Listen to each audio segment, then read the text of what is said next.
Some of us have started receiving replacement beds for our Bambu Lab A1 3D printers, which should allow us to get them back up and running. In this video, I'll show you what's involved with getting your printer working once you receive your new parts, which may be a little more than you're expecting. I'll also show you one potential complication which may have you regretting your decision to repair your machine yourself. This video is sponsored by PCBWay.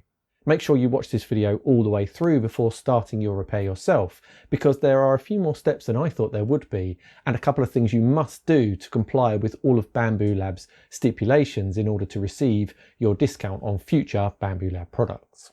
This video has been made as quickly as possible to try and get the information to you before you start your own repair, so you'll have to excuse me if the editing's a little bit sloppy. When the initial heatbed problem was found, I made a video explaining what was happening and what you were likely going to need to do if you wanted to repair your A1 yourself. With hindsight, I wasn't far off with what I predicted, and pretty much all of my concerns have been addressed in one way or another by Bambu Lab. But, as I say, one or two of the things that you're going to need to do may not quite be what you expected, and you might not like it. So, first off, there are three main stages to your heatbed replacement. First of all, let's look at what's involved with replacing your old heatbed and wiring. You should have received an email from Bambu Lab with links to all of their guides, so I'm not going to cover everything in great detail here. I used all of their guides to complete my replacement, and they're good with no missing steps. If you haven't received that email, then there are links to everything you might need in the description below. Replacing your cable basically means removing your old bed and then turning your printer on its side. Once you have the wiring block and then the bottom covers removed, it's time to disconnect the heatbed wiring. With all the wiring disconnected, you can remove it from the casing and your old bed is gone. Before inserting the new wiring, you need to stand the printer back up and attach the new bed with 4 screws, being careful to get the right holes. Once this is done, you lay the printer back over and carefully insert the wiring. Feeding the plugs through is tricky and the wires are very delicate. You need to be very careful here not to damage the tiny wires that have been used. Once all of the plugs have been attached, it's very important that you route all of the sensor wires around the screw post and tape them in place. This is to ensure that they can't be crushed when you put the front cover back on. Before you do anything else, take a clear picture of this wiring taped in place. You'll need this later. Now, if you're thinking that this all looks like too much for you to do yourself, but you need something printing that you can't wait for, why not try PCBWay? PCBWay are well known for their PCB prototyping and manufacture, but did you know that's not all they do? PCBWay now also have extensive 3D printing, CNC machining, and laser cutting options for when your machine is out of action. Check out the links in the description to see their full capabilities. Now, back to that bed fix. Once you've reattached the front cover and cable block, it's time to check that you have reattached the earth wire to the body correctly. Be careful not to over tighten this screw, as it's only screwed into aluminium, which could strip easily. Take another picture of the earth wire connected correctly before moving on. Now it's time to make sure that your bed wiring isn't twisted in any way before you clamp it in place with the rear base cover. This can be very fiddly, and it would be really useful to have another pair of hands if you have anyone else around who can help you. The important thing is that there's no twist in the cable, and it has a simple clean bend when the bed is moved back and forward.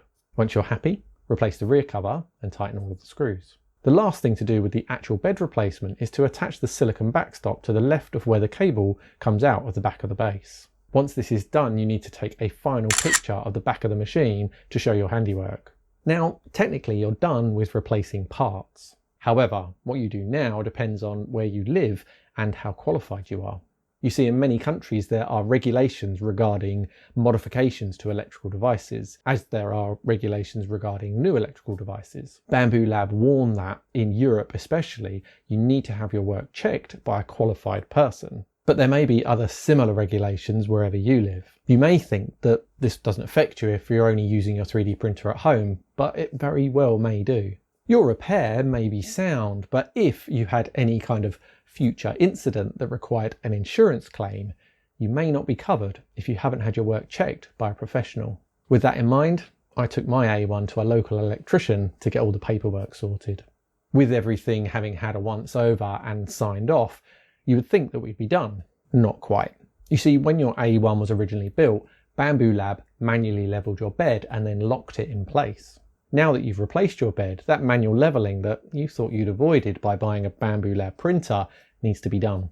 It's not particularly difficult, and again there is a simple guide that I've linked to in the description. Basically, you need to download a file that you then save to your printer's SD card. You then loosen the bed locking screws and tell the printer to print that file you just added. The nozzle then moves to 3 of the corners while you adjust the leveling screws a few times. Once you have the same gap in all 3 places, you can tighten those locking screws again. We now have a repaired printer and a leveled bed. All that's left to do is attach any filament feed tubes or an AMS and then run a full setup calibration from the printer's menu. This took about 25 minutes on my machine. Add this to the 40 minutes or so that it took to replace the bed plus 15 minutes of bed leveling, and you're looking at roughly an hour and a half to get everything done. Also, remember those pictures we took? Well, now that you're done, you need to email those pictures to Bambu Lab to prove that you've completed the repairs safely. I've just sent mine off and expect to hear back within a couple of days. So now that it's done, what do I think to the whole process? Well, it's actually pretty involved. None of the individual tasks are particularly difficult, but there will be some people who struggle to get every single part right. I think that asking for pictures of the different parts of the process is good because it makes you double check the important areas. However, I don't know how closely Bambu Lab are actually going to look at all these images, or what they would do if they did spot an error in any of them. It was difficult to know just what we were signing up to when we agreed to repair these machines a couple of months ago, and seeing what's involved may make some of you regret your decision. Let me know what you think in the comments. Have Bambu Lab done the right thing in letting users repair their own machines, or should they have just recalled everything in the first place? For now, I'm just happy that I can finally get on with testing this machine and letting you know what I really think of it. Hit subscribe if you want to see that review when it's ready, or click over here now to see another video you might like. Thanks for watching, and I'll see you in the next one.